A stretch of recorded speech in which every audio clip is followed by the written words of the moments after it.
11 বছরের pay scale হয় নাই। সরকারি কর্মকর্তা কর্মচারীদের জন্য সুখবর। বহুল প্রতীক্ষিত নতুন পে স্কেল অবশ্যই বাস্তবায়ন হবে বলে জানিয়েছেন অর্থ ও পরিকল্পনা মন্ত্রী আমির খসরু মাহমুদ চৌধুরী। বাজেটোত্তর সংবাদ সম্মেলনে তিনি স্পষ্ট করে এই তথ্য নিশ্চিত করেছেন। চূড়ান্ত রূপরেখা অনুযায়ী নতুন এই পে স্কেল একবারে নয়, বরং মোট 3 ধাপে বাস্তবায়ন করা হবে।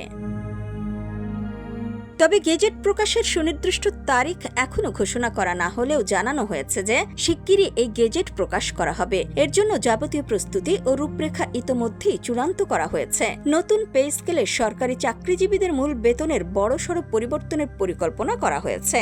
সাধারণ কর্মচারীদের মূল বেতন 50% বাড়ানোর পরিকল্পনা থাকলেও 11 থেকে 20তম গ্রেডের কর্মচারীদের ক্ষেত্রে বেসিকের শতভাগ অর্থাৎ দ্বিগুণ বেতন বৃদ্ধি করা হতে পারে বলে আলোচনা চলছে।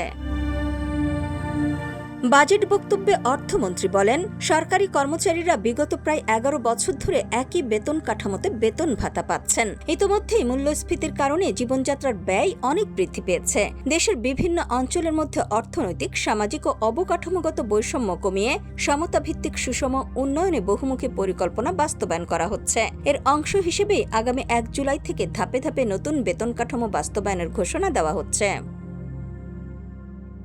নতুন সুপারিশে অবসরপ্রাপ্ত কর্মকর্তা কর্মচারীদের আর্থিক সুরক্ষা নিশ্চিত করতে 3 স্তরে পেনশন বৃদ্ধির প্রস্তাব দেওয়া হয়েছে। প্রথম ধাপে যাদের মাসিক পেনশন 20,000 টাকার কম, তাদের পেনশন 100% বা দ্বিগুণ করার প্রস্তাব করা হয়েছে। দ্বিতীয় ধাপে 20,000 থেকে 40,000 টাকা পর্যন্ত পেনশন পান এমন ব্যক্তিদের ক্ষেত্রে 75% বৃদ্ধির সুপারিশ করা হয়েছে। তৃতীয় ধাপে মাসিক 40,000 টাকার বেশি পেনশনভোগীদের ক্ষেত্রে 55% পর্যন্ত পেনশন বৃদ্ধি হতে পারে।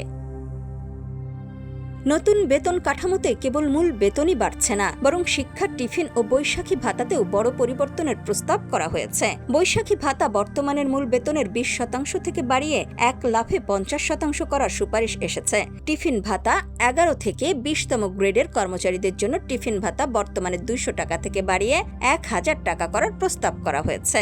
শিক্ষা ভাতা, সন্তানদের মাসিক শিক্ষা ভাতা 1500 টাকা থেকে বাড়িয়ে 2000 টাকা করার সুপারিশ করা হয়েছে। এখন সব মহলের নজর রয়েছে চূড়ান্ত গেজেট প্রকাশের দিকে। গেজেটটি প্রকাশিত হলেই জানা যাবে এই সুবিধাগুলো ঠিক কবে থেকে পুরোপুরি হাতে পেতে যাচ্ছেন সরকারি চাকরিজীবীরা। ডেস্ক রিপোর্ট, সোনালী নিউজ।